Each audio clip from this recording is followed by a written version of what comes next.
What's up, all stars? Welcome to the School of Ireland live review session for Unit 0, Research Methods and Data Interpretation.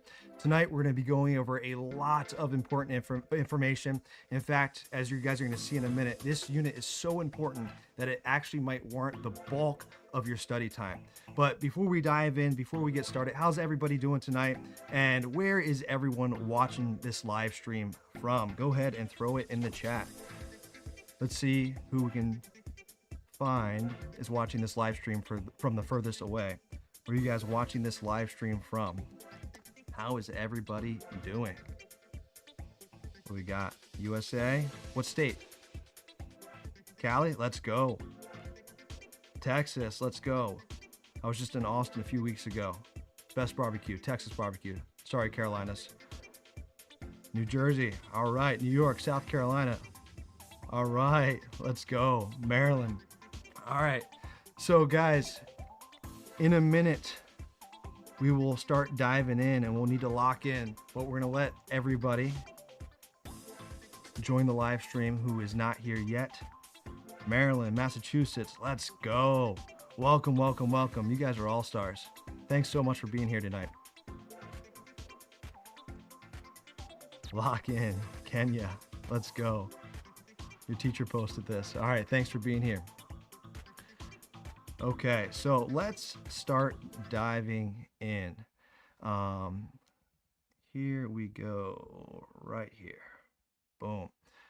Okay, so we got a lot to talk about, but before we get to the content, before we get to research methods, the first thing that we should look at is the actual test format. Now, hopefully you've seen this by now. Okay, if you haven't seen this by now, we gotta get ready. Okay, so the test format includes 75 multiple choice questions, and the test is this part of the test is 90 minutes long, and then 2 free response questions, which are brand new this year. You have the AAQ, or the article analysis question, and the evidence-based question, and you get 70 minutes to knock both of these things out. And in fact, I'll be doing a live review video tomorrow breaking down everything you really need to know to prepare yourself for the AAQ and the EBQ. So you're definitely going to want to check that out. Okay, here's the breakdown by unit. They're roughly weighted the same, between 15 and 25% for each unit. This is something you might just want to take a screenshot of. Pretty even weights there. And then here we go. What are you going to be tested on? Well, for multiple choice, you're going to be tested on 3 major things. The first thing you're going to be tested on is concept application, and these are questions about key psych terms. Okay, do you know the 1,000 plus psych terms, and can you apply it to different scenarios and situations? Okay, you may also be asked questions about, like, maybe the different psychological approaches, like what's the difference between the biological approach or the psychodynamic approach, and then you have to apply those different approaches to different questions. All right, then we have research methods. That's what we're looking at tonight. All right, research methods are the tools that psychologists use to gather and analyze data to answer questions about human behavior and mental processes.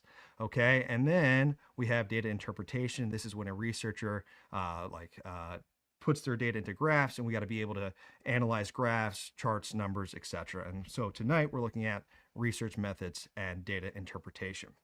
Now, the question here is, why is Unit 0, research methods and data analysis, so important? This is probably, in terms of weight, the most important unit. Well, let's break this down. Okay, the article analysis question. In the article analysis question, you're going to have to look at a research study, okay? And then you have to understand that research study, and then you're going to have to answer questions about that research study. So the AAQ is 100% about this unit, okay? Similar to that is the EBQ, where you have to look at 3 different studies. You have to understand research methods, and then you have to interpret data to defend your claim, and then apply some key concepts to all of that, okay? So right now we have 33% of the test, or 1/3 of the test, that's related directly to this unit. And then if we come down and we look at the multiple choice questions, all right, you have research methods and design, there's 25% there, and then another 10% for data interpretation. So 35% of the multiple choice portion of the exam, okay, is geared towards this unit. So if we're going to do a little math to account for weights, that means that approximately 56% of the test will be based or related to information from this unit. Now, with that said, I'll be honest, research methods is not the most fun or most exciting unit of psychology, but in terms of what you need to know for the test, it's probably the most important. Okay, so real quick, what is psychology? Well, psychology is the study of behavior and mental processes. Well, what's behavior? Behavior is anything an organism does, anything a human does. Right now, the behavior you're doing is you're watching this video. You might also be eating. That's another behavior. In the morning, you are going to wake up and hopefully brush your teeth. That's a behavior. So a behavior is anything that a human does. And mental processes include our thoughts, our beliefs, our sensations, our perceptions, feelings, and dreams. Okay. And that is what psychology is all about. All right. Now, let's talk about the different psychological perspectives, and then we're going to dive into research methods. All right, the first psychological perspective that you need to know about is the psychodynamic perspective. Okay, and with these different perspectives, psychologists are going to take these approaches or adopt these approaches and try to explain human behavior and mental processes. So the psychodynamic perspective looks at human behavior and tries to explain human behavior through the lens of the unconscious mind and maybe childhood experiences, maybe traumatic childhood experiences. Okay, the behavioral approach examines how observable behavior is shaped through the environment, especially through conditioning. So what does that mean? Well, there's classical conditioning and there's operant conditioning. Operant conditioning is all about reinforcement and punishment. Okay, so for example, a rat hits a lever, they get a food reward, so they keep hitting that lever. That's an example of operant conditioning or positive reinforcement. Another example of, on the other hand, you have classical conditioning, and the classic example of that is Pavlov's dogs who continue to salivate to a bell even though there was no food present. Okay, and then next up we have the cognitive approach. The cognitive approach examines how mental processes, okay, cognitive, like thoughts, perceptions, memories shape behavior. That's pretty self-explanatory. The humanistic approach believes that people are inherently good, okay, and that they are motivated to reach their full potential, to become the best person they can be by setting goals and reaching those goals, okay, and that's called self-actualization, if you remember from the personality unit, okay. They're motivated to reach their full potential when they are supported by others who give them an unconditional positive regard. And if you remember, guys, an unconditional positive regard is when, the parents or teachers or um, therapists treat an individual with compassion, and they are completely accepting of the individual, even though they might not be accepting of the individual's behavior. So, for example, if someone's a drug addict, you can show compassion and be accepting of the person, but not their behavior of doing drugs. The biological approach examines how genetics, chemicals, and brain structures shape behavior. The evolutionary approach says that behavior is the result of traits that helped humans survive and reproduce over time. The sociocultural perspective examines how values, norms, and expectations of social groups and cultures shape behavior. So one example of this might be like a sociocultural psychologist might try to look at how people from different cultures express their emotions, okay? And they might find that individuals from Japan might hide or mask what they're feeling on the inside. They might hide or mask their emotions, okay? If they're mad at someone, they might not express that visually, okay? Versus Americans, okay, in America, individuals are much more likely to wear their emotions on their face, and you're probably going to know if someone's mad or upset with you, or not all the time, but sometimes. All right. Lastly, the last approach we're going to look at is the biopsychosocial approach, which combines or explains behavior through a combination of biological, psychological, and sociocultural factors. So what does that mean? So let's say there's a kid who gets into a lot of fights at school, okay? one aspect of the biopsychosocial approach would be the biological aspect. And maybe this type of psychologist would say, well, maybe there's something biologically going on that's causing him to get in fights. Maybe it's due to an impulsive temperament. Remember, temperament is the aspect of personality. Temperament's the aspect of personality that we're born with. So that's tied to biology. Maybe psychologically what's going on is the child has a negative self-esteem or a negative self-concept, okay? And in order to boost that self-esteem, he starts getting into fights to make feel better about himself, okay? Socioculturally, maybe the child has a peer group that values toughness, okay? Socioculturally, we're talking about, how you're influenced by others, okay? So that's how the biopsychosocial psychologists would try to explain behavior. All right. So here we go. Let's dive into research methods and data interpretation. I don't know if I said this yet, but this unit is not the most thrilling unit. Okay. It's not the most exciting unit in psychology, but it is definitely the most important unit when it comes to getting a good grade, because we saw how much it was weighted earlier a few minutes ago. I think it's worth about 56% of the test. Okay, so here are our research methods. Once again, research methods are techniques that psychologists use to gather data in order to understand behavior and mental processes. Now, here's our list right here. We're going to come back to these in a minute, but we got to know these inside and out. Okay, so the first thing we're going to look at is this. Depending on the type of study a researcher is doing, one of the first things they should do or must do is define the population of their study. Remember, the population is the entire group of people that share certain characteristics that you're trying to look at. So, for example, let's say you are going to do a study that examines the relationship between cell phone use in school and GPAs, okay? And you decide that your population is all high school students across the United States, Well, there are about 15 million plus of you out there. That is a huge population. Okay, so if you wanted to determine the relationship between the amount of time spent on cell phones and GPAs, it would be almost impossible to gather data from all 15 million of you. It would take too much time and money, and you probably would never get responses from everyone. So what you can do instead is you can try to collect data from a few members or a sample of the larger population. Now, you may think, oh, I know what to do. I'll just go and get data from the kids who go to my high school because it'll be easy or convenient. Okay, in that case, you would be using something called non-random sampling. Okay, but the thing is, if you were to do this, these students wouldn't be representative of all high school students across the United States. In fact, you would be using what's called a convenience sample, which we'll talk about more in a second, actually. Okay, but the point is this, guys. The students at your school alone aren't representative of all the students in the country. All right, that's why it doesn't match the population up here.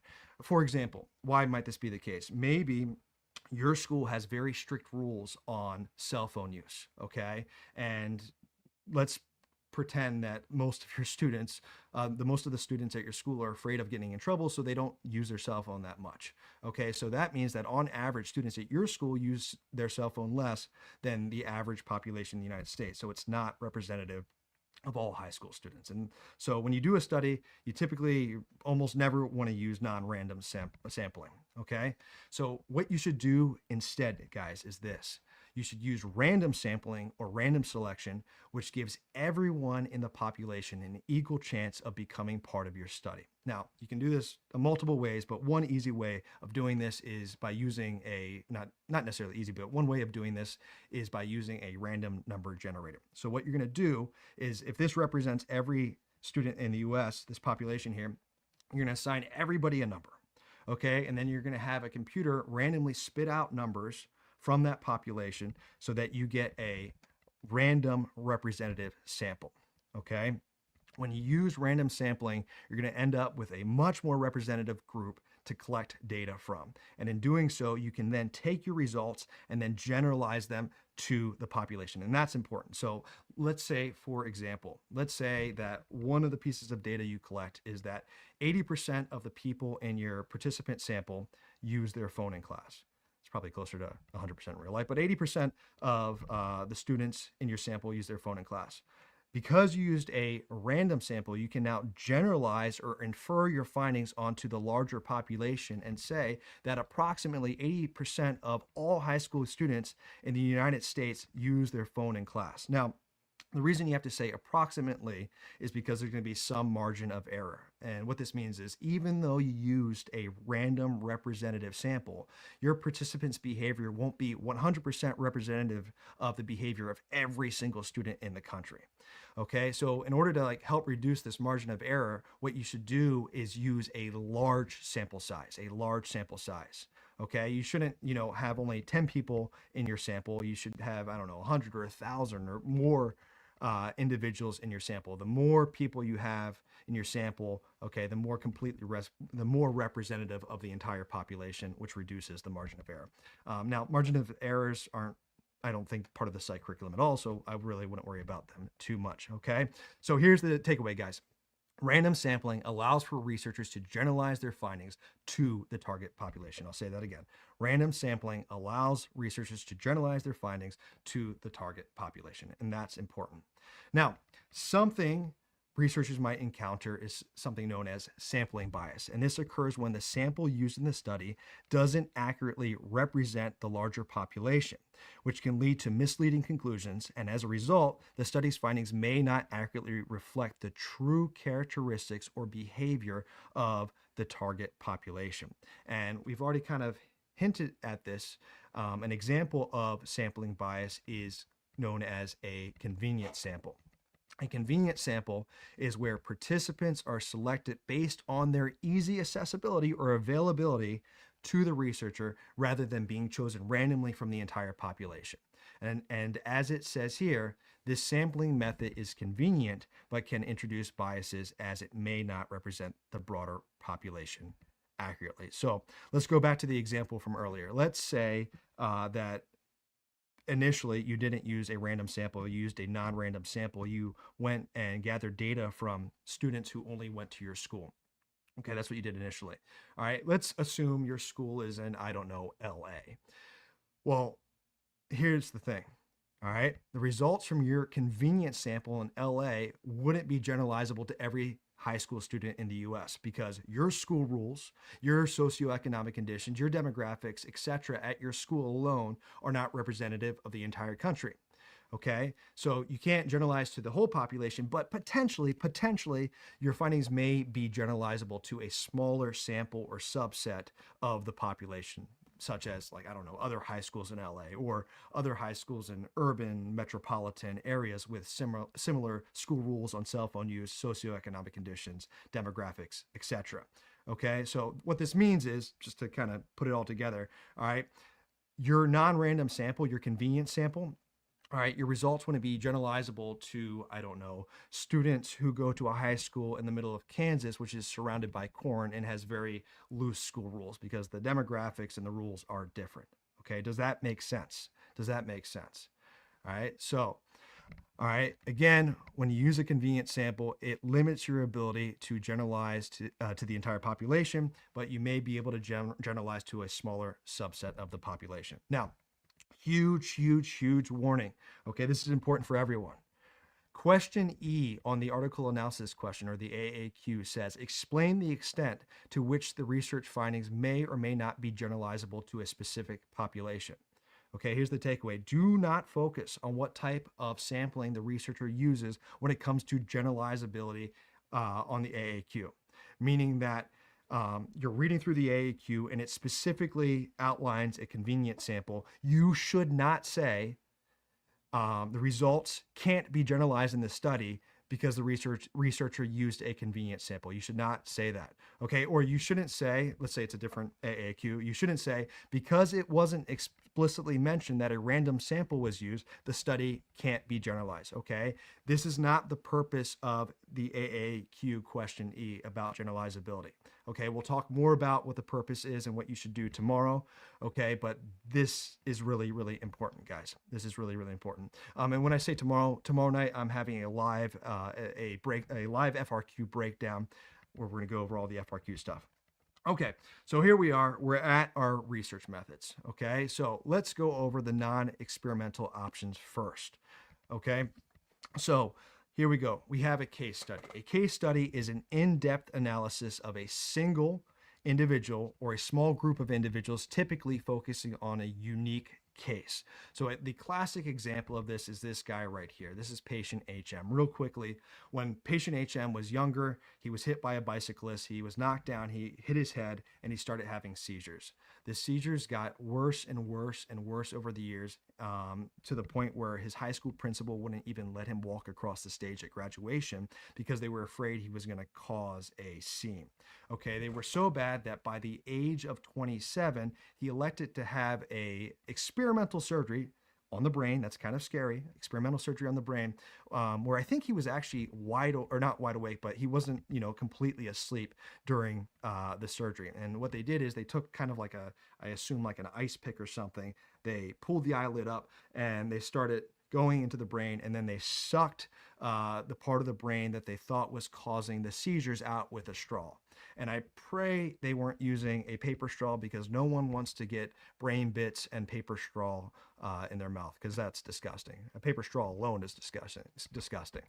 Okay, obviously that's a bad dad joke there. Okay, well, the surgery worked. His seizure stopped.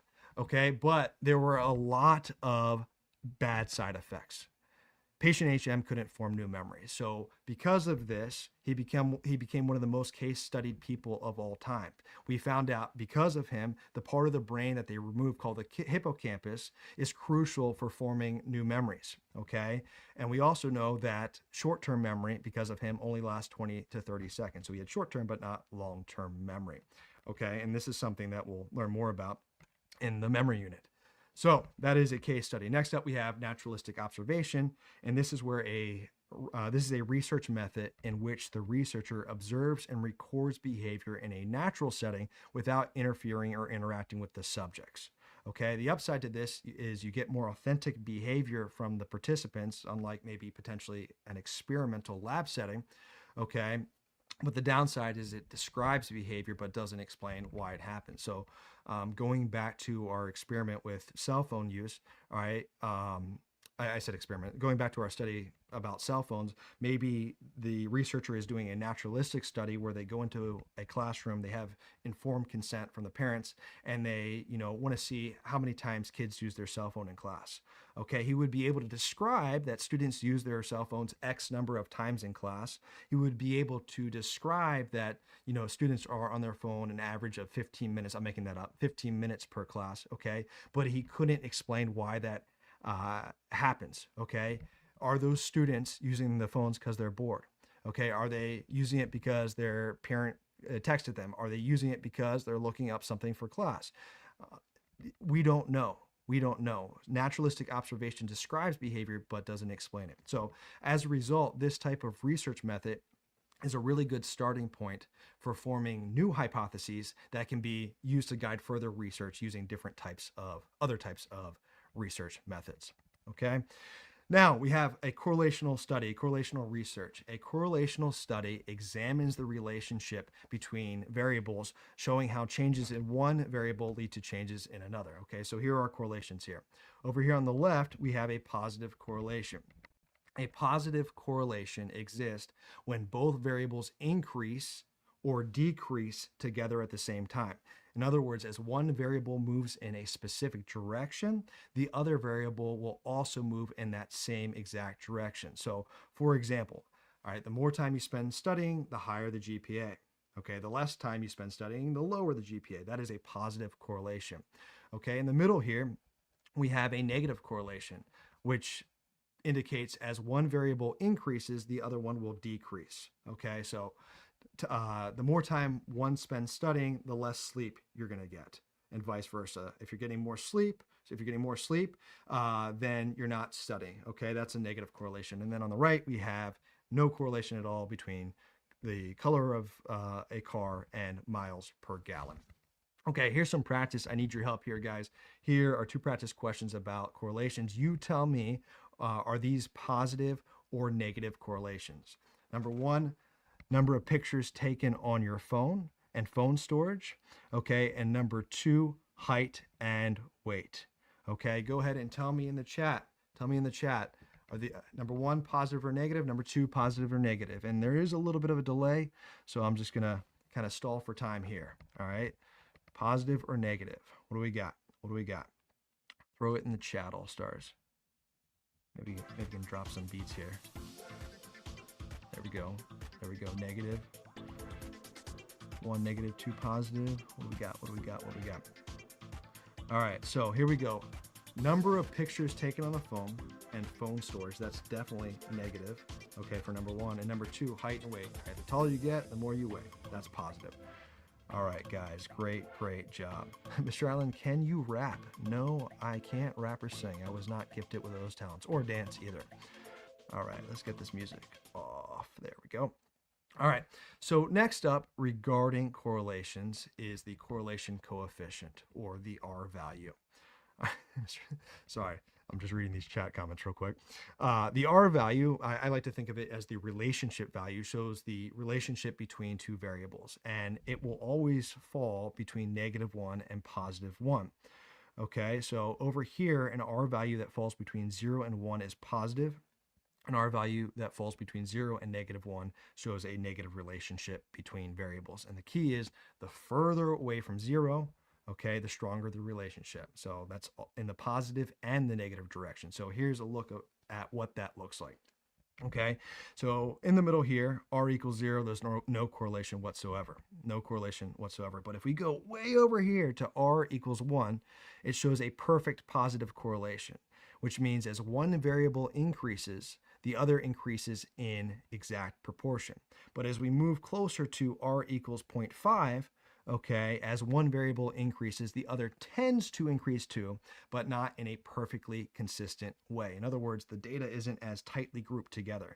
And if we go over to the other side to a negative correlation, we have R equals -0.9. Okay, that's a very strong correlation. Okay, but as we move closer to 0 to R equals 0.5, all right, the data is not as tightly grouped together.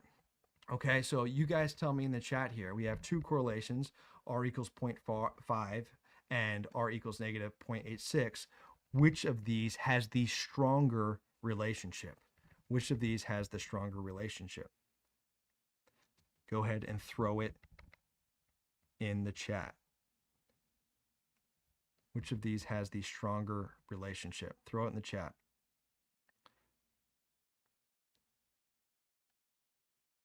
All right, Rishi's got it. Amo's got it. Leah's got it. Okay, yes, R equals -0.86. The further you are from 0, the stronger the relationship. So here's one more practice question in regards to this. Which of the following has the strongest relationship? This is more like what you'll see on the test.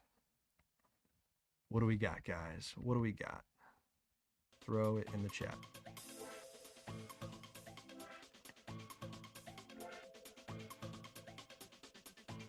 What do we got for this question?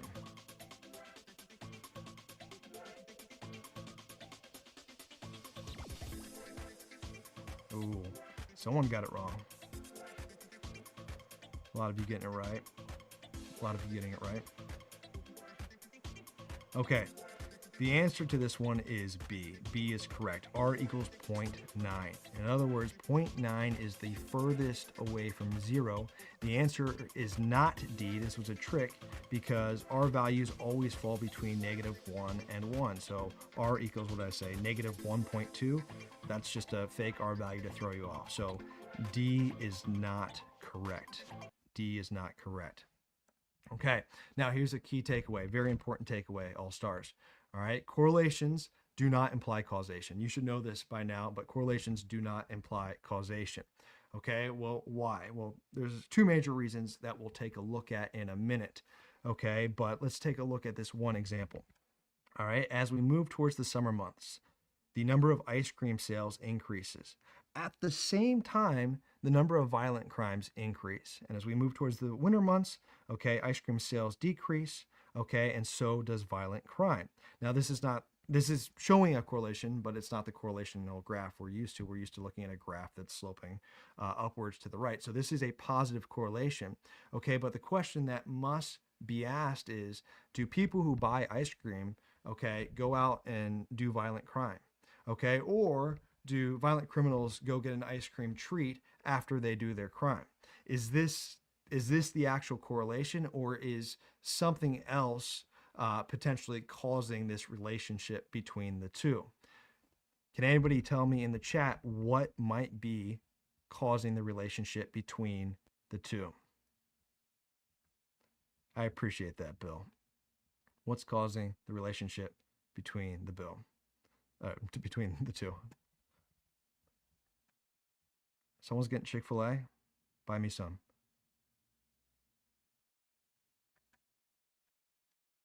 All right. What's causing the relationship between these two things, no one's got it, is actually the weather. Okay. As it gets warmer outside, people buy more ice cream. As it gets warmer outside, people are inside less, okay, and people get more irritable towards the because it's hot outside, and they're also, probably encountering more people because they're inside less compared to the winter months. So there's a lot more violent crimes then. So the issue here, or what's causing the relationship between these two things, is what's called a third variable. Okay, it's the weather. As it gets warmer, okay, this relationship exists. Now, we know that correlations do not imply causation. The only thing that can prove cause and effects, all stars, is an experiment. Okay, experiments can prove cause and effect, and we'll talk about why in a little bit. Okay, but that's the only thing that can prove cause and effect. All right, now be careful, Samu. That's not a confounding variable, and we'll talk about why. So, why doesn't correlation imply causation? Well, let's talk about what's called the third variable problem. And I'm going to show you a video, and if it's too loud, please say something in the chat because I'm not able to tell. All right, so let's take a look at the third variable problem. Psychology scholars, let's talk about the third variable problem, which is something that could show up on your FRQ. The third variable problem occurs when there's a relationship between two variables, but that relationship can actually be explained by a third variable, which the researcher failed to take into account. For example, here we see a relationship or a positive correlation between the number of fire hydrants in the city and the number of dogs in the city. And as we know, correlation does not imply causation.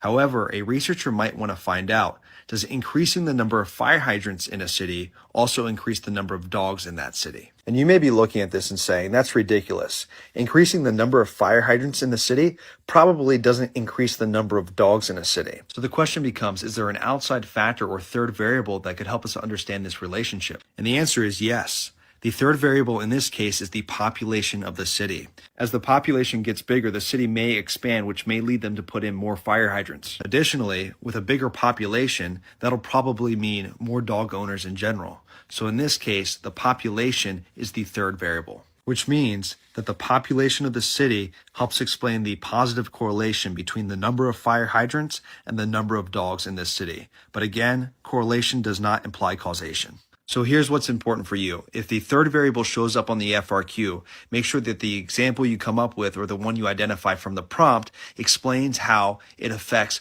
both of the other variables. Like in this case, how the population of the city affects both the number of fire hydrants and the number of dogs. This way you can be sure to get all your points. Catch you later, all stars. All right. So that is the third variable problem, the third variable problem. Okay. And some people are saying, oh, that's a confounding variable. No, confounding variables only apply to experiments, and third variables apply to correlational studies. Okay. The other reason why correlation does not imply causation is due to the directionality problem. Okay, the directionality problem says this: it's unclear which variable causes the other. Okay, so for example, does happiness lead to good sleep, allow you to have good sleep, or does good sleep make you happy? We don't know which of these variables causes the other. So this is called a directionality problem. All right. So another example of the directionality problem is this: attractiveness. Okay, does attractiveness lead someone to be confident, or does confidence make one appear more attractive? That is a directionality problem, and once again, it's due to the directionality problem and the third variable problem that correlation does not imply causation.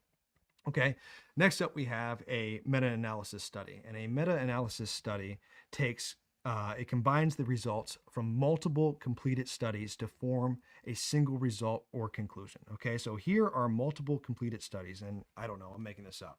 Let's say that each of these studies all look at, in some way, shape, or form, violent video games' effect on aggressive behavior or violent behavior of the individuals who play them. Okay, so let's say that this study says there is a strong correlation between playing violent video games and the person becoming aggressive.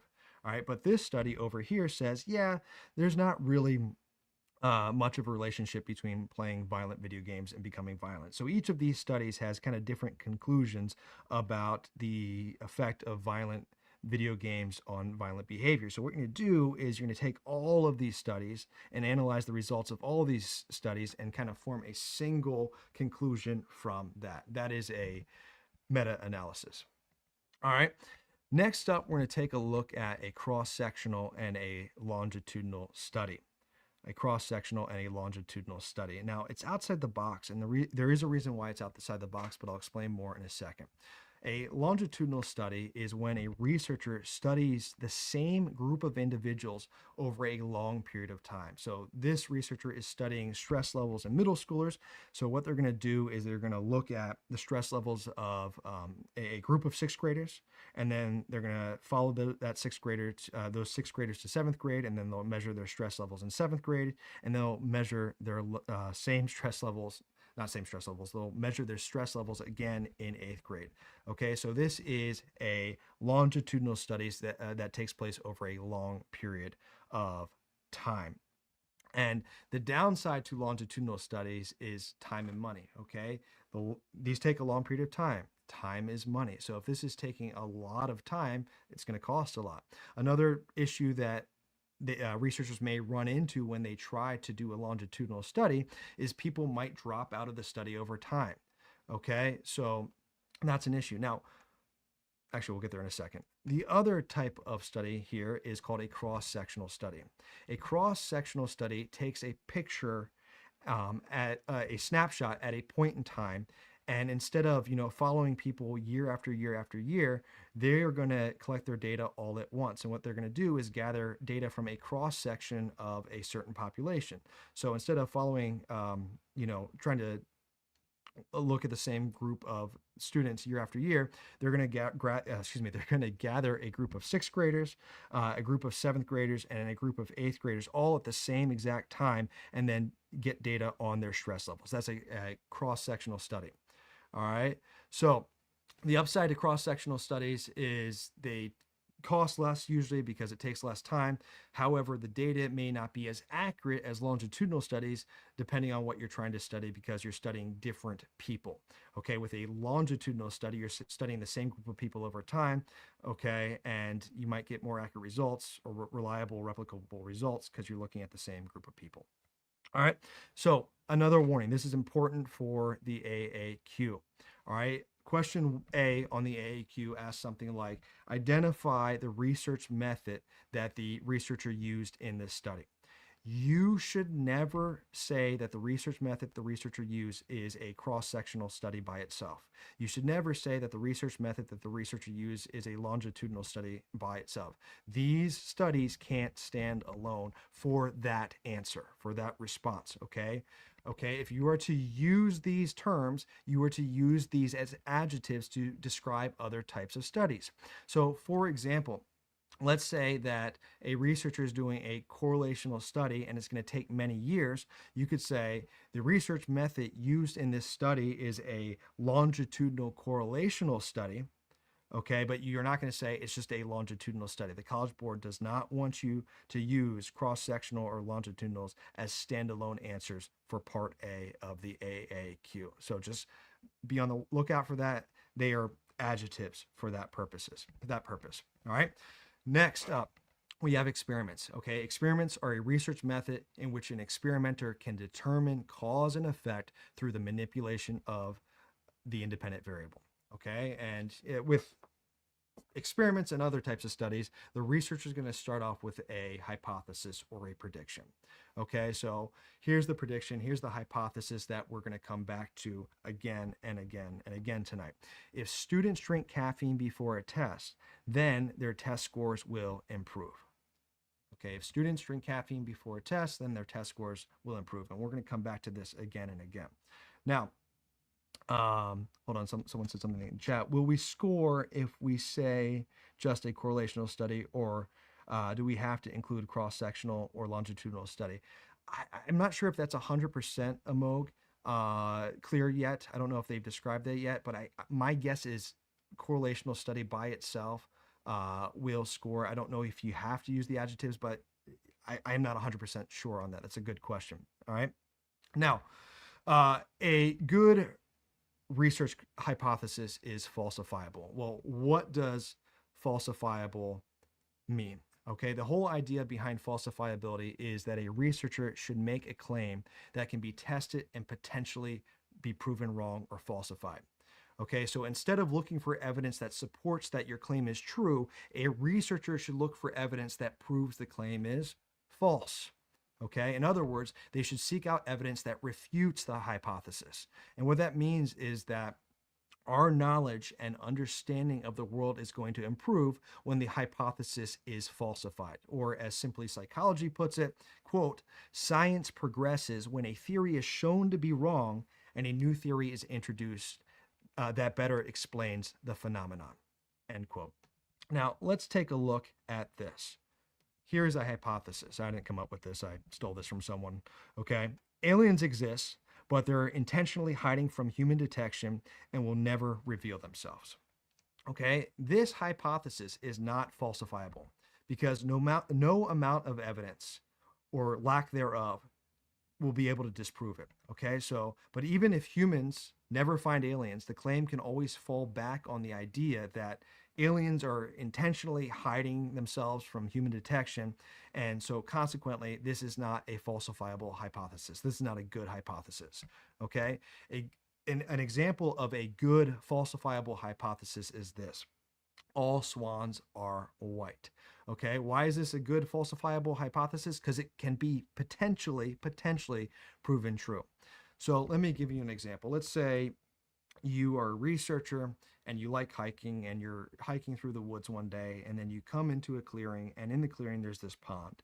And in this pond there are just two beautiful white swans. You're like, oh my gosh, these creatures are so beautiful, right? And you think to yourself, you know what? Every single swan I've seen is white. I predict that all swans are white.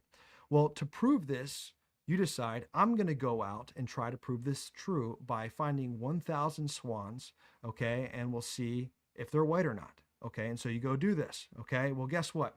If you live in the United States and you go out and look for 1,000 swans, you're only going to find swans that are white. Why? Because black swans only exist in places like Australia and a few other places in the world, but you don't know this as the researcher. So after finding 1,000 white swans, what's your conclusion going to be? Your conclusion is going to be that all swans are white because you live in the US and all you could find was 1,000 white swans. You're going, my hypothesis was right. But here's the thing. The reality is, to prove the hypothesis that all swans are white is absolutely true, you would have to go out and find every single swan in the world to make sure every one of them is white. And that's nearly impossible. Now, on the other hand, if you use falsifiability, it's a lot easier because you don't have to find every single swan in the world. To prove the statement that all swans are white false, all you have to do is find just one swan that isn't white, okay? And when you find one black swan, you've just falsified your original claim, okay? So, and after you falsified the claim that all swans are white, you can now make a new hypothesis that most swans are white and some are black. Okay, and in doing so, science progresses. Okay, so once again, guys, a good hypothesis needs to be falsifiable. All right, next up, we have the independent and dependent variable of a study. The independent variable is the variable which is manipulated by the researcher. And so in our study about caffeine's effects on test scores, this is going to be the amount of caffeine that the students receive before the test. Okay, so the researchers are going to change the amount of caffeine that each group gets before the test, and the dependent variable is what's being measured. Okay, and that's going to be the test scores in this example. All right. Next up, we have reliability. Reliability is all about having your study replicated. Okay, a good study that is reliable will have replicable results, because without reliability, what good are your results? So that's an issue. So a good study is going to have reliability, and in order to get reliability, you're going to use operational definitions. Operational definitions are very detailed descriptions of the variables, steps, and procedures in a study, and without them, another researcher can't come along and try to replicate your study.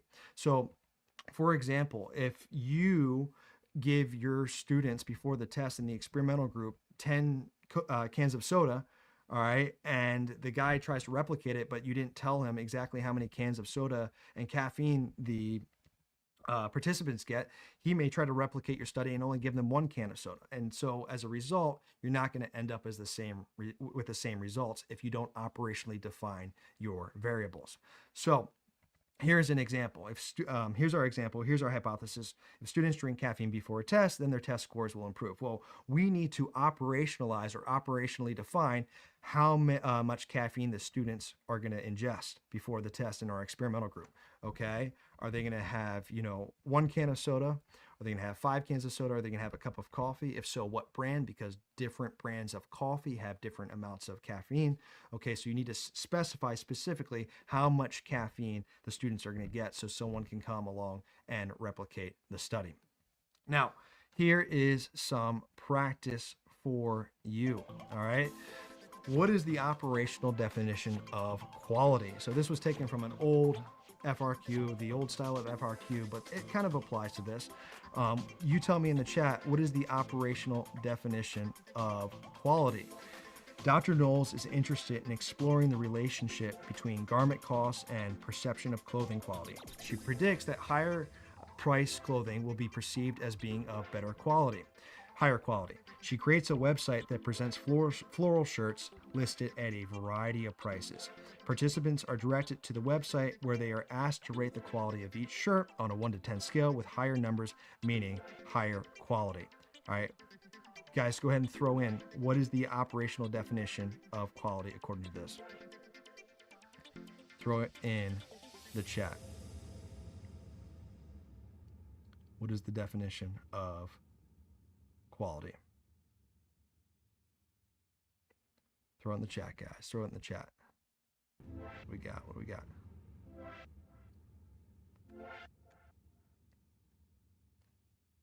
Not the cost. Definitely not the cost. Yeah, there it is. Okay. Quality, the operational definition of quality is measured on a 1 to 10 scale with higher numbers meaning better quality. It's this whole sentence here. And if it's from, sorry, let me back up. On the AAQ, you're always going to have to operationalize or operationally define a term. Okay, you're going to want to quote that. So the operational definition of X is, and then put your quote from the source. Okay, so that is that. All right, moving on. Now we have reliability versus validity. Sorry, we talked about reliability already. Let's talk about validity. Validity asks the question, did the researcher measure what they set out to measure? Okay, and the example I always give is this. Let's say I have a scale in my bathroom, and every time I step onto that scale, it reads 5 pounds less than I actually weigh. Okay, so if a 150-pound person stepped onto the scale, it would read 145 pounds. If a 180-pound person stepped onto the scale, it would read 175. Okay, that would be a reliable scale. It gives you the same consistent results every time, but it wouldn't be valid. And the reason it wouldn't be valid is because I want to know my actual weight, not, my weight that's 5 pounds off. Another example of validity would be if your AP Psych teacher, they really want to know how much you know about AP Psych, but for some reason they give you a calculus test for your AP Psych practice or mock exam. Okay, with that calculus test, be a good or valid way to measure your knowledge of AP Psych? And the answer is no. So validity, did the researcher measure what they set out to measure? Now, many studies have what are called confounding variables. Okay, I shouldn't say many studies. Many experiments could potentially have confounding variables. Remember, confounding variables apply to experiments, and the third variable problem applies to correlations. Okay, a confounding variable is an unaccounted for factor whose presence affects the variables being studied so that the results you get do not reflect the actual relationship between the independent and dependent variable. So going back to our example from earlier, guys, what factors might potentially become confounding variables in our study about caffeine's effects on test scores? Go ahead and throw that in the chat. What factors might potentially become confounding variables in our study about caffeine's effects on test scores? And again, there's a little bit of a lag, so go ahead and throw that in the chat. What do we got, guys? What do we got? Oh, that's good, Beetlejuice. All right, how much the students, sorry, I hit the wrong one. How much the students studied. That's a good answer. How much the students studied. All right. Okay, the amount of sleep. Zyra, great job. The amount of sleep. Okay, the amount of general intelligence in each group. That's good. Madeline, great job. All right. How much they studied ahead of time. Syed, good. Okay. Or what about if someone accidentally, they forgot and they drank coffee the morning of when they weren't supposed to, and they drank more caffeine during the test. All right. These are all things that could potentially confound the results. Okay. So when we do an experiment, there are ways to avoid confounding variables, and we'll get there. When we do an experiment, you're going to have at least two groups, if not more. Okay, you're going to have the experimental group that's going to receive the treatment or the stimulus that the control group is not going to receive. Okay, so in our study about caffeine's effects on test score, what is the independent variable that the experimental group receives? And that's going to be caffeine. Okay, the experimental group is our treatment group, and they're going to receive a specific amount of caffeine. While on the other hand, the control group, who receives none of the independent variables, is going to get a placebo. Okay, in many cases, I shouldn't say most, but in many cases, the control group is going to get a placebo, which is a fake treatment made to look like the real thing. Okay, so in this case, this would be like decaf coffee or caffeine-free Coke. Okay, it's made to look like the real thing. All right, so here's the importance. The purpose of using a control group is so that a researcher can compare the results of the experimental group to the control group. Okay, in our experiment, the researcher will be able to tell if the caffeine helped the experimental group perform better on the test by comparing the results to the control group. Without a control group, you can't really tell if your results actually worked. All right. Now, we need to back up for a second. We need to talk about how participants should be delegated to either the experimental or the control group. And in a good experiment, guys, a researcher will use random assignment. And the whole purpose of random assignment is that it is used to make sure that the representation of both groups is roughly the same, okay? So that so that a comparison can be made between the groups. I'll say that again. Random assignment is used to make sure that the makeup or the representation of both groups is the same so that a comparison can be made between the experimental and control group. So, for example, in our study about caffeine's effects on test scores, all right, actually, let me pause for a second. Sorry, I forgot something. All right, let's real quickly talk about how random assignment can be achieved, and then we'll get back to that. All right, random assignment real quickly can be achieved by doing the random number generator thing again. Okay, assign every single participant a number. Okay, and then have a computer spit out half the numbers into one group and half the numbers into another group. Okay, and then you've achieved random assignment. Okay, so again, we have random assignment. We're trying to make sure the representation of both groups is the same. Now, if that doesn't happen in our study, let's say in the control group you had all boys, and in the experimental group you had all girls, you couldn't compare the results. Or if in the control group you had all high IQ people, and in the control group you have all low IQ people, and in the experimental group you have all high IQ people. Well, if you have all low IQ people in the control group and all high IQ people in the experimental group, you may erroneously conclude that caffeine had a better effect on test scores. And that would be an erroneous conclusion because you have all high IQ people in the experimental group and you're comparing it to low IQ people in the control group. So again, random assignment is needed so that the makeup or representation of both groups is the same. And now what I'm talking about here is something called participant or subject variables.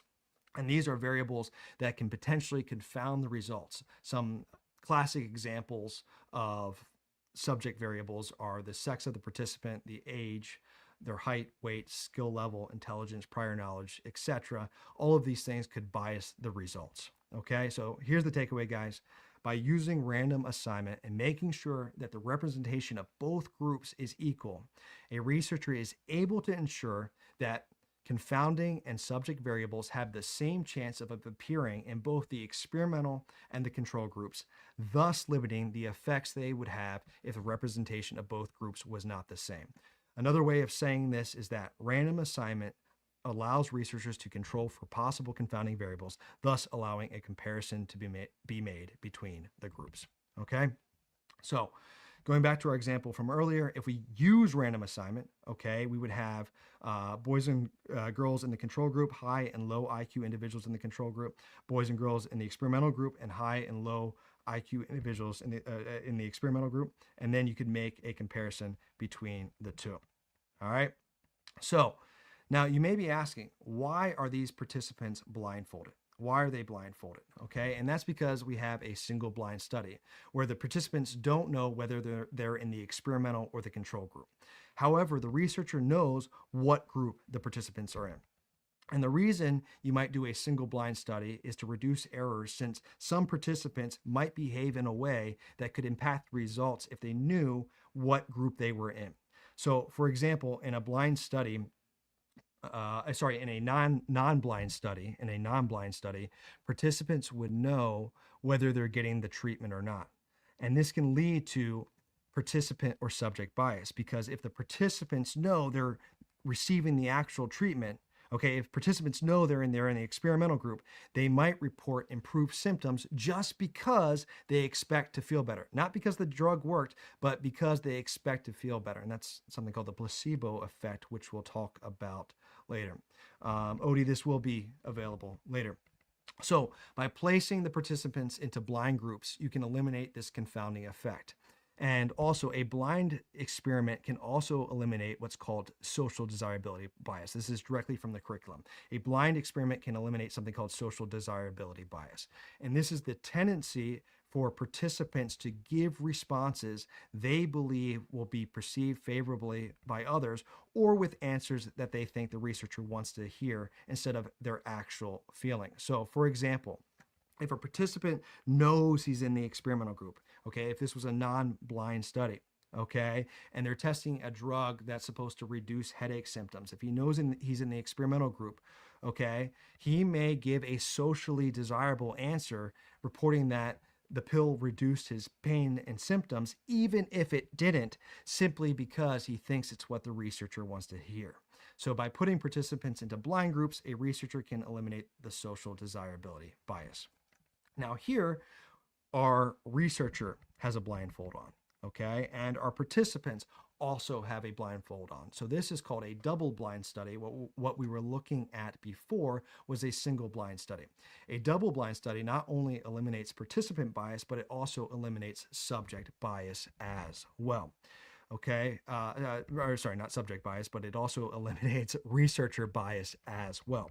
So for example, if a researcher has spent many, many years developing some drug to cure some crazy disease, okay, they may be inclined to look at the results and only try to put forth the results that show, their drug kind of works, versus they may try to ignore and not put the results in the findings that say that their drug didn't actually work. Okay.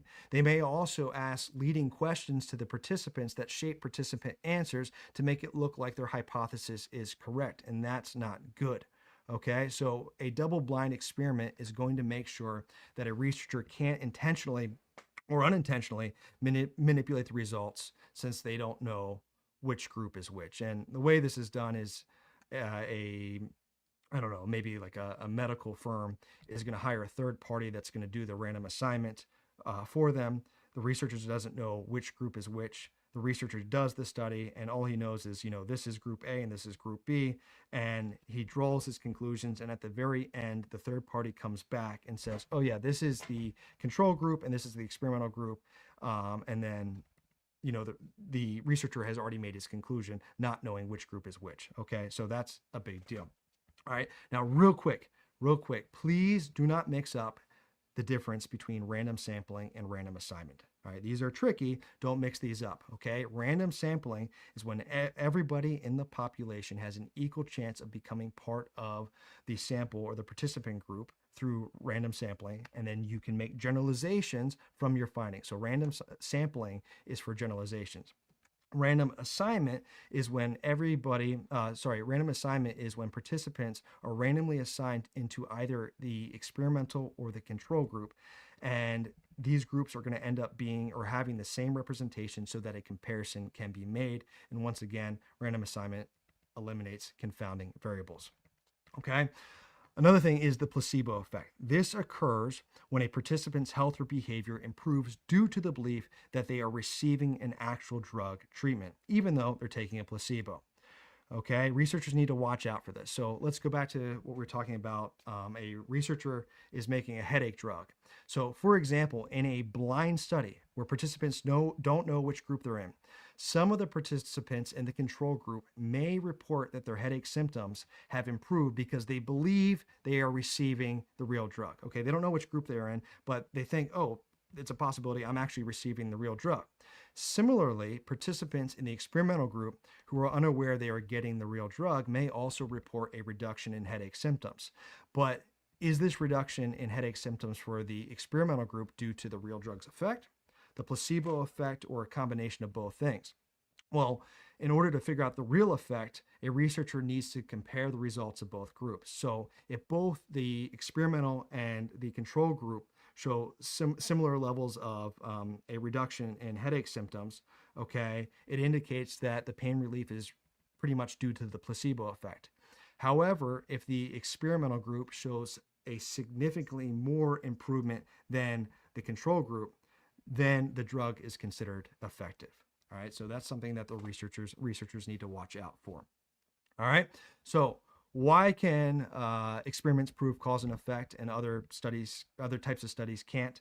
All right, experiments can prove cause and effect by randomly assigning participants and changing only the independent variable.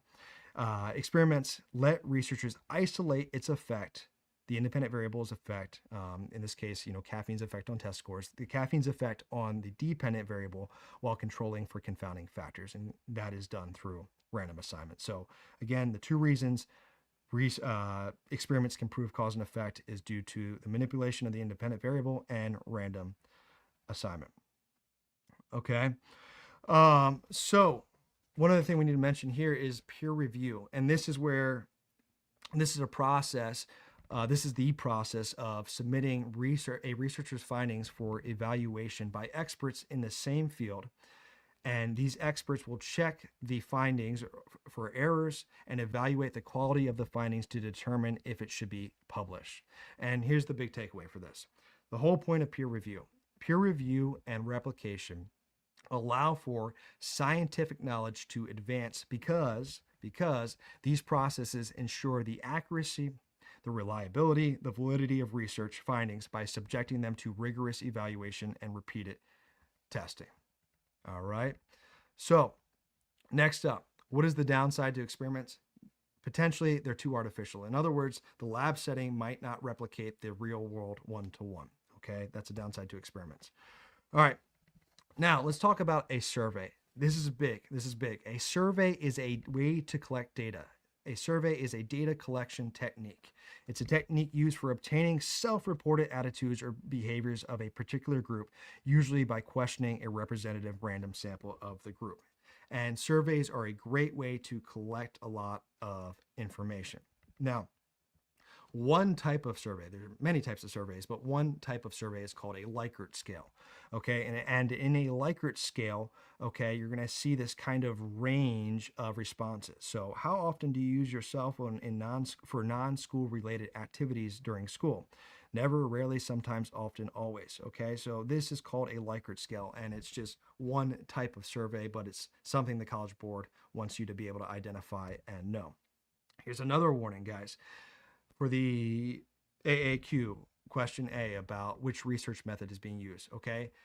A survey is a data collection technique. It's not a type of research method. So if you see that in the study, the researcher is surveying the participants, that's great, okay? But that is not the research method. The only research methods you can choose are the ones up here. A survey is not a type of research method, so you shouldn't put it down as your answer for part A of the AAQ. All right. Now, surveys are vulnerable to bias. Surprise, surprise. Okay. So you have the self-report bias when people don't accurately report or remember their behaviors. For example, people may not give answers that are fully correct, either because they do not know the full answer or because they are seeking to make a good impression. So an example of a self-report bias is the social desirability bias. Once again, this is the tendency for participants to give an answer that is socially desirable, that they think people will perceive favorably, or with answers that they think the researcher wants to hear rather than their true thoughts or feelings. Okay, an example of the social desirability bias, let's link it back to the cell phone use, is, oh yeah, I never use my cell phone in class. That's the socially desirable answer, but that person might be lying. Okay, so if this has helped you so far, guys, please smash that like button. It helps out the channel. Please subscribe. It really, really helps out the channel. And as a quick reminder, we're a little probably further than the halfway point. Tomorrow night, I am hosting a FRQ live breakdown here on the channel again at 8 p.m. Eastern time. So don't forget to check that out. And I've also included in the link to this video the link to the FRQs, which you should probably skim over ahead of time because we don't have time during the live review tomorrow to read them all line by line. Okay, so please smash that like button. All right, let's talk about data interpretation. So when researchers do studies, they collect data, right? Okay, and this data needs to be analyzed and interpreted in order to draw conclusions. So you as psychology students, what the College Board wants you to do is you need to understand how to interpret this type of data too. So let's start off by looking at what the difference is between quantitative and qualitative research. Quantitative research uses numbers to measure something. So here's an example. How many cups of coffee do you consume each day? There's your options, all right? We're using numbers and we're collecting data about numbers, okay? And the data sample, this is the conclusion that was drawn. 30% of participants drink coffee 2 to 3 cups daily. Drink 2 to 3 cups of coffee daily, all right? Quantitative data uses numbers, but the downside is it doesn't necessarily explain the why behind the data. Why does this person drink 2 to 3 cups of coffee? Do they like it? Or is it because it helps with their energy level? All right, and then you have qualitative data, and qualitative data uses words to describe qualities or experiences. All right, qualities, qualitative. All right, so for example, why do you drink the coffee? All right, here's words. I enjoy the taste and it gives me energy to start my day. Now, the downside to this is that the interpretation of the data may vary from person to person. So here's some practice. Here are 3 practice questions. You tell me if this is quantitative or qualitative research in the chat. Go ahead and throw in the chat, is this quantitative or qualitative for each one? Again, there's a bit of a delay, so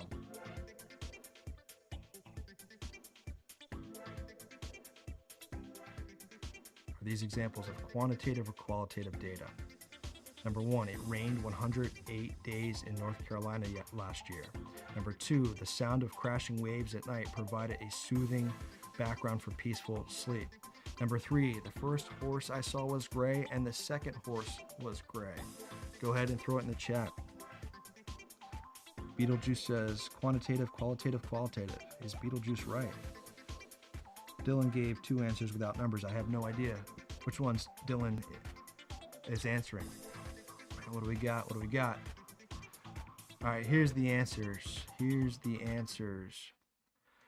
Number one, it rained 108 days in North Carolina last year. This is quantitative data because this deals with numbers. Number two, the sound of crashing waves at night provided a soothing background for peaceful sleep. That's qualitative. We're using words to describe the qualities or characteristics of why this person likes to vacation near the ocean. Number three, this is kind of the trick one. The first horse I saw was gray and the second horse was white. Okay, I threw these numbers in to trick you. Number three is an example of qualitative research because it describes the qualities or characteristics of the horse being gray or white. Okay, the numbers here aren't numbers that the researcher's collecting. Okay, so quantitative versus qualitative. Okay, how might these types of data be collected? Now, there's a lot of different ways to collect quantitative and qualitative data, but specifically the College Board, AP, pointed out that one way to collect quantitative data is with Likert scales. And remember, Likert scales are what we just looked at. You know, do you strongly agree to something? Do you strongly disagree? That's a Likert scale. That is one of many ways, okay, to collect quantitative data. All right. The other way, looking at qualitative data, a way to collect qualitative data is by using interviews because interviews provide words. There we go. All right. So moving on to measures of central tendency. All right. Measures of central tendency are statistical tools used to identify a single value that best represents the center of a data set. Okay, so you guys hopefully know what these are. We're going to go through them quickly. All right, the mean is the average, the median is the middle number in a data set, and the mode is the number that shows up the most often. All right, so here's our practice data set. The first thing you want to do when you get a data set and it's asking questions about like the mean, median, and mode is unscramble the data. Put the data into ascending order. So here we are, we have our unscrambled data. So how would we calculate the mean of this data set? We would add up all the numbers, okay? We would add the sum of the numbers, 1 plus 1 plus 3 plus 4 plus 6, and then we divide it by the total number of values in the data set. Well, how many total numbers do we have? We have 1, 2, 3, 4, 5. So that's going to be this divided by 5. We simplify, the mean or the average is going to be 3. All right, the median is the middle number in the data set, so you kind of work, you work towards the middle, and so the median in this data set is 3, and the mode is the number that appears the most often, and that is going to be 1 in our data set because 1 appears twice and the other numbers do not appear more than once. So that is the mode. Hopefully you guys know that. All right. Now, how do you find the median in a data set that has an even amount of numbers? This comes up every so often. And as a quick reminder, so this data set has 6 numbers. Well, how would you find the middle number here? What you do is you take the 2 middle numbers and you average them together. That's it. You take the 2 middle numbers and average them together. Then, instead of measures of central tendency, we have a measure of variability or a measure of spread, okay? And the first one of these we're going to look at is the range. And the range is where you take the largest number in the data set and you subtract from it the smallest number. So in this example, it's going to be 6 minus 1. Our range is 5. Simple. All right. Now we need to talk about frequency distribution. So sometimes when researchers collect data, they like to plot the frequency of how often each of these data points show up, how frequently they occur. So let's pretend that you're a PE teacher and you've just done a basketball unit, okay? And you tell your students at the end of the unit, as part of your assessment for this unit, you're gonna take 20 free throws or 20 foul shots, okay? And you're gonna bring back to me how many shots you hit, okay? So you are gonna collect the data from your students and you decide to plot it on this graph. And what you see is that one student hit 7 out of 20 shots, 3 students hit 8 out of 20 shots, 4 students hit 9 out of 20 shots, 5 students hit 10 out of 20 shots, and so on and so forth. And so by pure chance, we end up with this purely symmetrical distribution. And now we can draw a curve to show the general pattern. Now, if we calculate the mean, median, and mode for this perfectly symmetrical distribution, we are going to find that they're all right in the middle here and they're all the same. Okay, so in a perfectly symmetrical, what's called normal distribution, these three values are the same. If it's not perfectly symmetrical, they'll be very similar. Okay, so this is called a normal distribution. All right, and this can be defined as a normal distribution is an arrangement of data values that clusters around the middle where the mean is located, and the values further away from the mean taper off equally on both sides, giving us this bell-shaped curve. So you might see this referred to as a normal distribution or a bell curve. Okay, here we have what's called a negatively skewed graph. It's not a normal distribution. Okay, over here, all right, we have all the data points like over here, and something weird is happening with this graph. So let's say you have another class of students, and in this class you have a bunch of varsity basketball players, and these varsity basketball players are hitting 16, 17, 18, 19, 20 shots. They're doing really well on those free throws. Okay, and then you have two kids in this class who don't play many sports at all, and maybe one kid hits 1 out of 20 shots and the other kid hits 2 out of 20 shots. So consequently, the curve is shaped as such with the bulk of the data over here to the right. And because of what these are, these outliers, okay, they skew the data and pull the mean way over here, unlike on a normal curve where the mean, median, and mode are all very similar. Okay, this is a negatively skewed graph because this tail right here, again, the bulk of the data is over here, this tail right here points towards the left, towards lower and lower values. Now, you can see that on a skew graph, the mean, median, and mode do not line up all nice and neatly like on a normal distribution. Okay, the mode is going to be the tallest point in the skewed graph, the most common number, the most frequent number. The mean gets pulled out because the outliers, and the median tends to fall between the two. Now, a researcher, when they are looking at a skewed graph, they're probably going to use the median as their go-to measure of central tendency compared to a normal distribution where they're going to use the mean.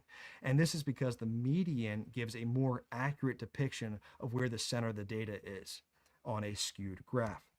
All right, and over here we have a positively skewed graph. We kind of have the opposite. All right, so you have one more class of students. They're all taking their foul shots, and in this class, most of the students don't play many sports at all. Okay, so they're hitting 2, 3, 4, 5 shots. But over here we have two guys. We'll call them Luca and Steph. They're hitting 18 out of 20 foul shots or 20 out of 20 foul shots.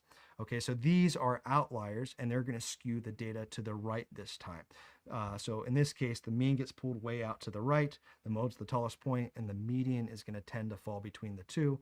And again, the median's the go-to measure of central tendency because it's going to give a more accurate picture of where the center of the data is in a positively skewed graph. So here they all are.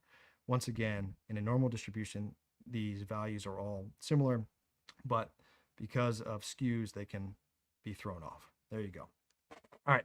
Next up, we have standard deviation. And standard deviation says it's how close the values in a data set are to the mean. How close the values in the data set are to the mean. So let's look at this blue curve here.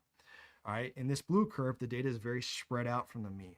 Okay. It's spread out, or the word that the College Board wants you to use is the data is more varied. All right. You have a large deviation.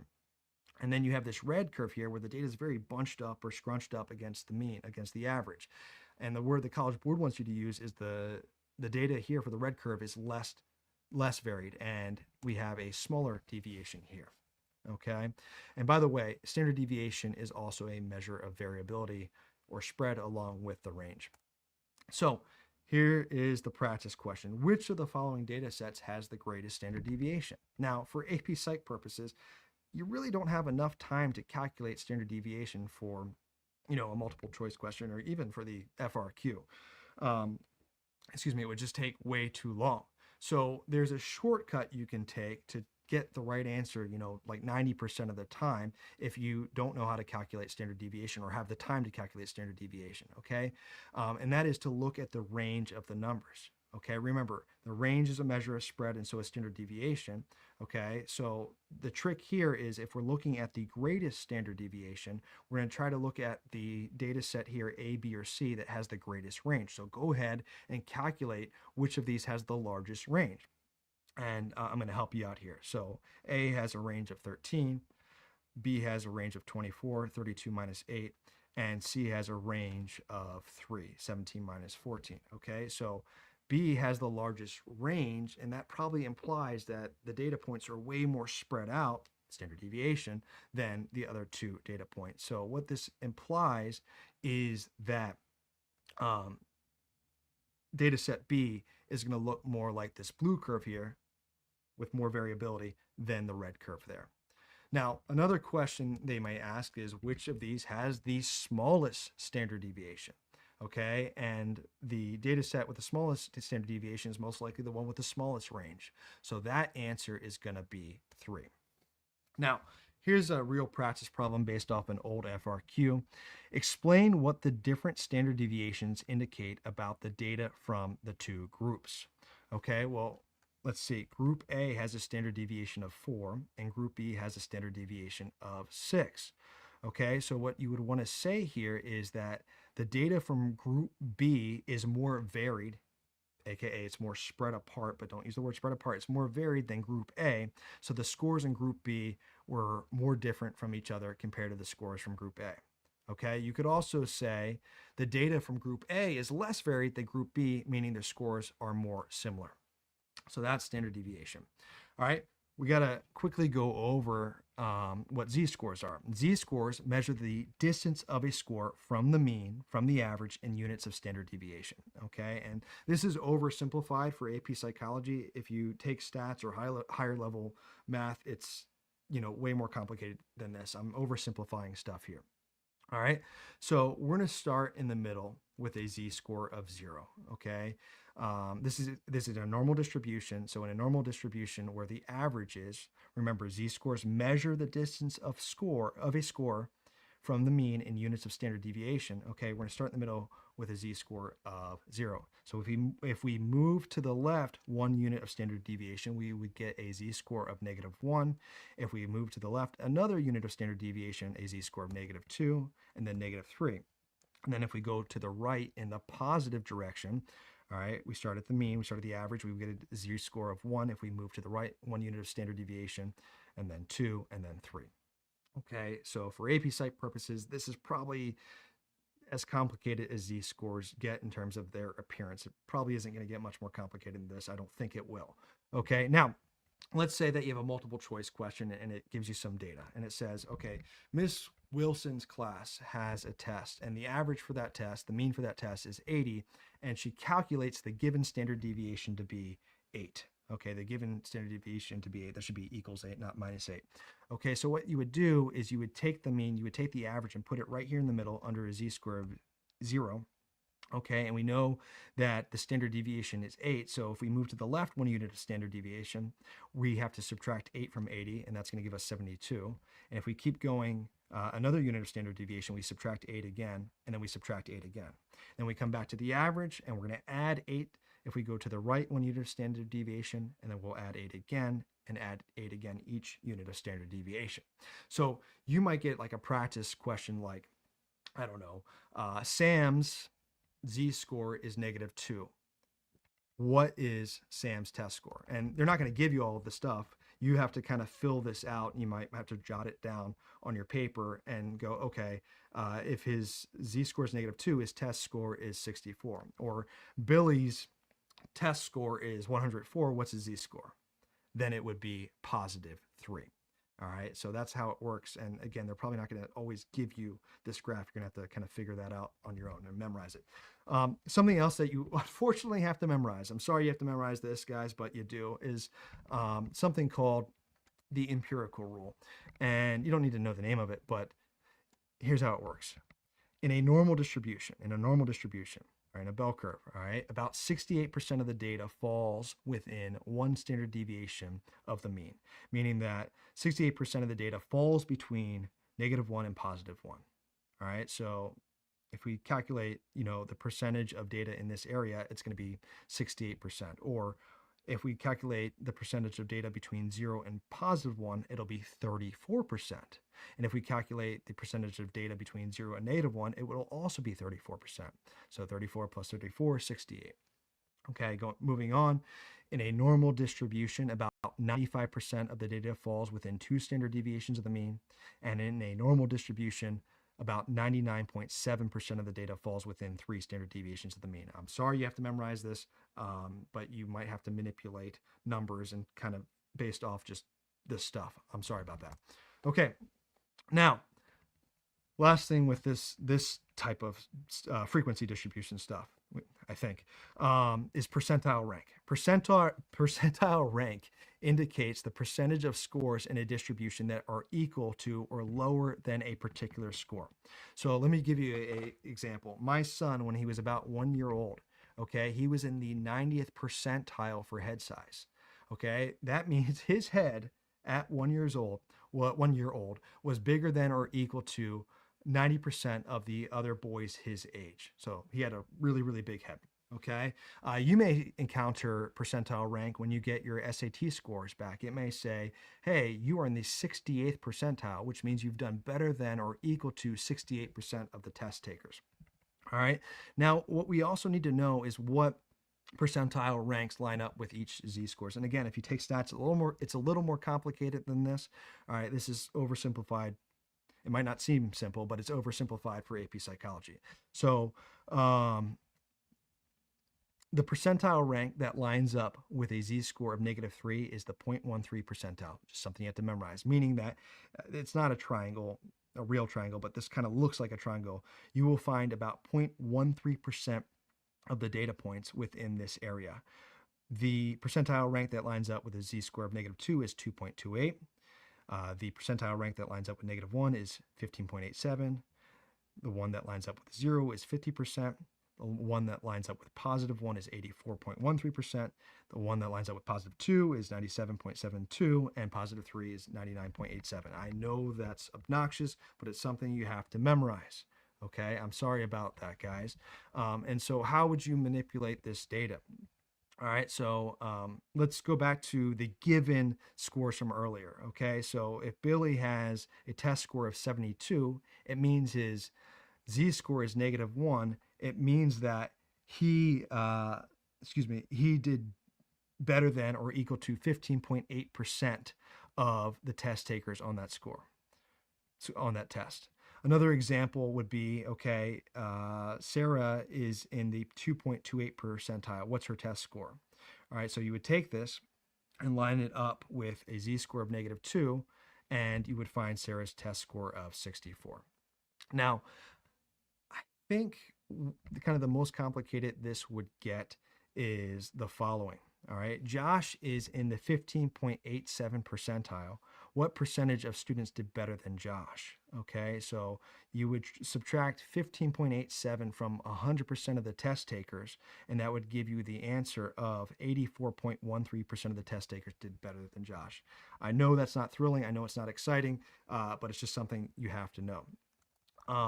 Real quick, I want to point out one more thing. Let's see. Sorry, let's see if I can find it. Okay, looking at this data right here.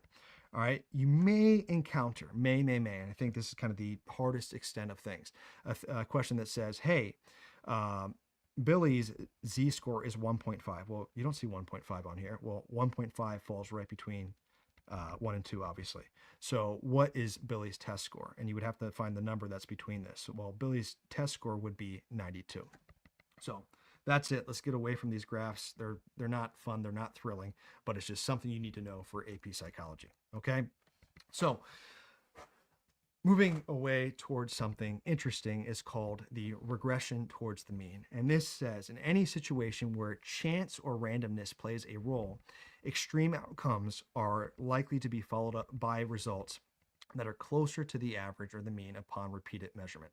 So if Steph Curry is playing tonight, and his average points per game is 25. And if tonight he hits 50 points, that would be way above his average, okay? 50 points would be an extreme outlier. Well, what the regression towards the mean says or suggests is that after an unusually high performance, it's unlikely he'll repeat that performance the next time around. Consequently, he will most likely score closer to his usual average of 25 the next game, okay? Conversely, if Steph only hits 6 points tonight, the next game he's more likely to hit closer to 25. That's the idea of regression towards the mean. Now, Why in the world does this matter at all? Okay, why does this matter at all? Well, let's say you're doing that study about the effects of caffeine on test scores. Well, let's say that you give a baseline test to the participants that's similar to, I don't know, the SAT or something. Okay, you collect the data, and then for some reason, you shouldn't do this, but for some reason, you don't use random assignment, and you decide to put all of the low scores in the experimental group and all of the high and average scores in the control group. Okay, you didn't use random assignment. Don't do this, by the way. Okay, now you give the test, a second follow-up test, and you may look at the scores, and the experimental group scores might improve, and you might think, oh my goodness, the caffeine caused this improvement in the scores. But here's the problem. That improvement may not have been due to the caffeine. Instead, the movement or part of it could simply be due to regression towards the mean, meaning that people who score poorly on the baseline were likely to do better the second time around, even with caffeine, simply because extreme scores tend to move closer to the average when retesting. So a way to control for this is to use random assignment, as we've said before. Okay, random assignment makes sure that the makeup of both groups is the same. Okay, and that way, if any regression towards the mean actually happens, it'll impact both groups equally. Okay, and that means that any differences between the groups is more likely due to the effects of the caffeine rather than regression towards the mean or the natural movement of scores back towards the average. That's why regression towards the mean is important. Okay, so now we're going to look at what's called descriptive versus inferential statistics. Descriptive statistics describe or summarize the data from your participants or sample. Okay, so for example, you might collect information about cell phone use in school, and you find and can describe that students use their phone, I don't know, on average 10 times in class, or they spent on average 8 minutes on the phone. Okay, you're describing your sample or your population. Okay, here are some things that fall under the umbrella of descriptive statistics. In fact, we've gone over all of these things: measures of central tendency, measures of variability, frequency distribution, and the shape of the distribution. These are all types of descriptive statistics that describe your features of your data set. Now, inferential statistics are inferring or generalizing those results onto the greater population.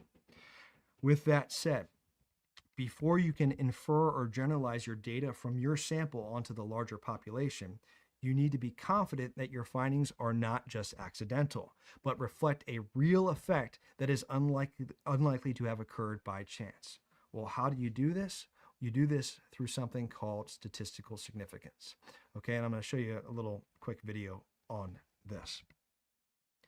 And this is an old TikTok, and this was a TikTok from back in the day where you only had, I don't know, like a minute-long TikTok. So here we go. Here's statistical significance. This is important, guys. This is important. All stars. Let's go over a term that comes up all the time on the AP Psych test, and that is statistical significance, which just means the results of a study did not likely occur by chance. And that's a really good thing. Let me explain. Let's say that a researcher wants to study the effects of a new weight loss pill on two groups. Group A, who takes the pill and ends up losing on average 5 pounds, and Group B, aka the control group, who is given a placebo and ends up losing on average 2 pounds. So the questions that must be asked now are, did the experimental drug truly help Group A lose 3 more pounds on average than Group B, or did people in Group A lose more weight simply by chance? In other words, did something other than the pill, such as unaccounted for exercising or dieting, or maybe even faster metabolisms, cause members of Group A to lose more weight? If the experimenter controlled for the confounding variables that I just mentioned, and the results weren't reached by pure luck or chance, i.e. the weight loss pill truly caused Group A to lose more weight on average than Group B, then the findings are statistically significant. All right, and the way that, again, the researcher would control for those confounding variables that they mentioned is through random assignment. Here's the second part. All-Stars. I just wanted to mention a few more things about statistical significance that I wasn't able to cover in my last video. As a reminder, a statistically significant study is one in which the results did not likely occur by chance. And if you see this term on an FRQ, you should write this definition down right away. By the way, if any of this is confusing, make sure you go back to watch my last video on statistical significance to get a better understanding of what's being said here. Now, if you're already all caught up, what's important for you to understand is that there is something that researchers calculate called a p-value, which indicates whether or not the results of an experiment are statistically significant. The good thing is that you won't have to know how to calculate this for the AP test. What you do need to know, however, is that a p-value is a numerical value between 0 and 1. And the closer a p-value is to 0, the more statistically significant the results are. Here's how researchers break it down. If p is less than 0.05, the results are statistically significant. And if p is greater than 0.05, the results are not statistically significant. All right. So that is statistical significance. And again, you see it on the test. The key takeaway is that the results did not occur by chance. In other words, there is a high probability that the independent variable caused the changes in the dependent variable. So if a researcher uses random assignment, it's not going to be confounding variables that lead to those results. That's important. You should know this. So going back to this data set from earlier, describe what the statistically significant differences in means of the words recalled indicates. You might see a question like this, right? So mean number of the words recalled. Group A recalled on average 25, group B recalled on average 10. So you could say on average, group A recalled more words than group B. But that's not all you should say. That's not all you should say, because it says describe what the statistically significant difference means. All right. You need to say group A recalled on average more terms than group B, and these results did not occur by chance. That's important. That's what you need to write down. These results did not occur by chance. So watch out for that on an AAQ. So next up, before a researcher can responsibly infer, hold on one second. Before a researcher can responsibly infer from sample data to the wider population, they must calculate the effect size, okay? Effect size answers an important question. Not just, is there a difference between the groups, the experimental and the control group, but is that difference big enough to matter? So let's say that instead of using caffeine, somehow you develop a magic pill that's supposed to increase intelligence. Okay, and this time around you do the experiment right and you randomly assign participants to the experimental or the control group. Okay, so now the makeup of both of your groups is identical. So now that you can make comparisons. So the experimental group's going to get your IQ drug and the control group's going to get a placebo. You're going to give them a 100 question test and you're going to collect their scores. All right, let's say that the control group scores a 70 on average and the experimental group scores a 71. Is there a difference between the groups? Yes. All right. The experimental group did better. Is this difference big enough to matter? A 1-point difference on a 100 question test? Probably not. Probably not. Now, let's say instead you didn't get these results. Let's say instead you got these results. All right. The control group scored 70 and the experimental group scored 85. That's a 15-point difference. Okay. So that difference is probably big enough to matter. Okay, there's a big effect size there compared to a small effect size here. Now let's recap. Effect size is the magnitude of difference between groups. A large effect size means that a research finding has practical significance to the real world, while a small effect size indicates limited practical application. So here's how we're going to recap. All right, you have your pill that makes people smarter, and we're going to say that the results are statistically significant, which is different than practical significance, okay, meaning the results did not occur by chance, meaning that the drug caused the change in scores and not things like more sleep for the experimental group or more study time for the experimental group or having higher IQ people in the experimental group. So none of those things confounded the experiment. So there's statistical significance. However, if the average increase in score is really small, like only 1 point more than the control group, then the effect size is small and practical significance is limited, meaning that a tiny increase in intelligence might not justify the cost of making the drug because no one's going to buy it, or it might not justify the cost of the side effects of the drug, or it might not justify the cost of taking a pill every day. So while the pill technically worked, when there was a 1 point difference, it works, the results may be too small to matter for most people. This is the idea of effect size. Okay, on the other hand, if the effect size is a lot bigger, say 15 points, there's a 15-point difference between the experimental and the control group, it would likely suggest a meaningful impact that could be generalized to the broader population. In other words, in this case, the drug would have practical significance to the real world. Lots of people would want to buy that drug if it truly made them smarter. Now, this is brand new this year, this whole idea of effect size. And so we don't know exactly or precisely how much the College Board wants you to know about this. So I'm going to give you a general understanding, but it's not even the highest level understanding. This can be a little bit tricky, guys. Okay, so there are many different ways to calculate effect size. One of them is called Cohen's d, which is a value that can range from 0 to infinity. So the smaller the effect size, the smaller the value, the smaller the effect size. The larger the value, the larger the effect size. Now, this won't be something you have to calculate. I assume College Board is going to give this information to you if it appears at all. But let me oversimplify what this means.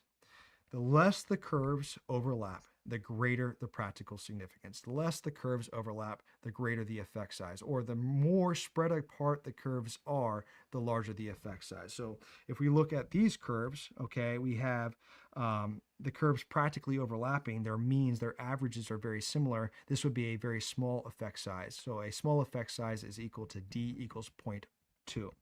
A medium effect size is equal to d equals 0.5, and you can see that the means or the averages are a little bit more spread apart. And then a large effect size would be d is equal to or greater than 0.8. And you can see that the averages of these two curves here are farther and farther apart. And for each of these, the blue curve is the treatment group and the black curve is the control group. Now, that's kind of the basic explanation, all right? So taking this a step further, again, we don't know how much College Board's going to ask you about this stuff. Here's the technical explanation. With a small effect size where d equals 0.2, about 58% of the people who take the drug, a little more than half the people who take the drug in the treatment group, will score higher than the average person who didn't take it. Compare that to a large effect size, okay, about 79% of 79% of the people who take the drug in the treatment group will score higher than the average person who didn't take it. Okay, so if we're looking at, or if we're to summarize everything we just said, small effect size is equal to d equals 0.2, medium 0.5, large 0.8, and this is what I was talking about on the last slide. This is the percentage of the experimental group above the mean of the control group. So I don't know how deep this is going to get, guys. I'm sorry. I don't know what the College Board wants you to know in terms of depth of this, but I'm going to show you this information so that you can possibly learn it because it might show up. All right. So here's what you're probably going to encounter in regards to effect size on maybe an FRQ. All right. So let's say the effect size is small. Well, what does the small effect size indicate? And this is what you might have to respond to, okay? The impact of the independent variable on the dependent variable is weak. So going back to our drug that's supposed to improve IQ example, the impact of the drug on test scores was weak. That's a small effect size. Or the difference in the averages between the experimental group who got the drug and the control group who did not is not large. Now note, it says, what does a small effect size indicate? Do not use the word small, use a synonym. Okay, so instead of saying the impact of the independent variable on the dependent variable was small, they want you to use a synonym to show that you actually know and you're not just kind of repeating and guessing. Okay, and same thing here. You're not saying small, you're just saying not large. All right, so what does the large effect size indicate? just the opposite. The impact of the independent variable on the dependent variable was strong. Again, we're using a synonym for large. Or the impact of the drug on the test scores was strong. Or the difference in the means between the experimental group who got the drug and the control group who did not is not small. I think you might encounter something like this. It's not a guarantee, but if it does show up, I think it'll be more like this rather than the complicated data. So we'll see. We'll see. I just wanted to provide it for you so you would be ready for it. All right. Here we go. Ethical guidelines. All right. So when a researcher does a study, they have to follow ethical guidelines to make sure that participants are protected and not harmed. So the first thing that a researcher is going to do is they're going to set up their study or at least write out their study, and they're going to submit their study to an institutional review board who's going to make sure that the researcher is going to follow all the ethical guidelines throughout the study. Okay. And so this is true for both human and animal research. Again, the institutional review board is going to make sure the participants aren't harmed in the study. They're going to protect the participants. And every university that receives federal funding to do the research has an institutional review board. All right. Another ethical guideline is informed consent. So what this means is that subjects must know that they are in a study. Okay, you can't tell them after the fact, oh, we were doing a study. They must know they're in a study, and they must consent to being in that study. So informed consent applies to people over 18, while informed assent applies to minors. Now, please use these terms on the FRQ. So if like on the AAQ, it's like, hey, what ethical guideline did the researcher follow? And in the study, it said, oh, the participants agreed to be in the study. Use the term, the ethical guidelines followed in the study was informed consent. Use that term. I don't know if the College Board will accept, hey, they agreed to the study. All right. Informed assent is for minors, meaning that someone under 18 can participate in the study. They can give their assent. And usually, typically, what will happen is the parent will also consent to the study. And there are also instances, where you might have like a 2-year-old who's going to be in a study and they can't really assent. So the parent will use informed consent on their behalf. All right. Another thing that researchers must do is protect participants from harm. They must protect participants from harm.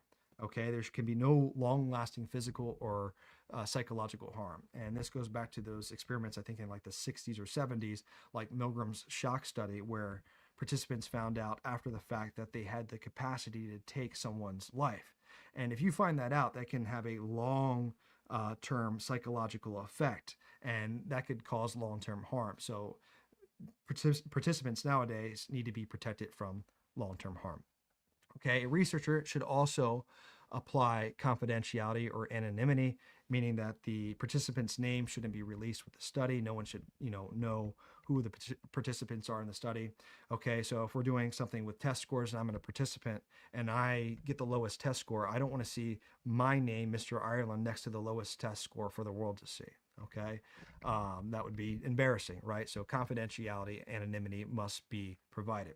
Okay, a researcher can also use deception in a study. Okay, they don't have to tell the truth about the true nature of the study. Why? Because there are instances in which if you told the participant the true nature of the study, they might not behave in a natural way. So, for example, if you went up to a participant and you're doing a study on conformity or obedience, if you said to the participant, hey, we're doing a study on obedience, and if you're going to obey that guy over there in the lab coat, if you told them that ahead of time, they're probably not going to give you a natural reaction. So researchers are allowed to deceive the participants. Okay, they're allowed to deceive the participants as long as they debrief them and tell them why they deceived them at the end of the study.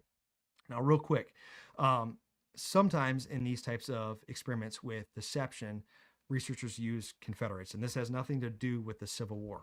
Researchers use Confederates. All right, Confederates. The purpose of using Confederates are used to create a specific situation or influence the real participant's behavior without the participant actually knowing it. And this will allow the researcher to see how people behave in specific social situations without giving away the true purpose of the study. And we're almost done here, guys. We're almost done. I think like maybe 2 more slides. Okay, in Ash's social experiment, where he studied the line test and conformity, Confederates were intentionally giving wrong answers to see whether the real participant would conform and also give the wrong answer. So that's the purpose of Confederates. All right. We got, I think, like 2 more slides here. The College Board, the curriculum, wants you to be able to explain how cognitive biases such as confirmation bias, hindsight bias, and overconfidence apply to a scenario. So what are these 3 things real quick? Well, confirmation bias is the tendency for a person to look for information that supports their belief while ignoring or dismissing evidence. That doesn't support their position. So the classic example of this is, during election season, someone might have a political candidate that they love, and their friend doesn't like the candidate. So they go online and they start doing research looking for all the reasons why their candidate is great. Okay. While they do their research, they're looking at the good stuff, and maybe bad stuff about their candidate pops up, but they ignore it. That's confirmation bias.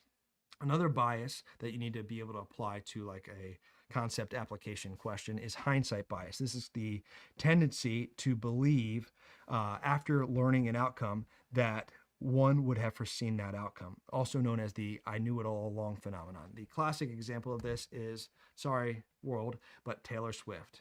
Yeah, it's a catchy song, but it's hindsight bias. I knew you were trouble when you walked in. Okay. Nope, that's hindsight bias. If you knew he was trouble when he walked in, you would never have dated him in the first place. Okay, but it wasn't until after all the bad stuff happened that she convinced herself that she knew he was a bad guy all along.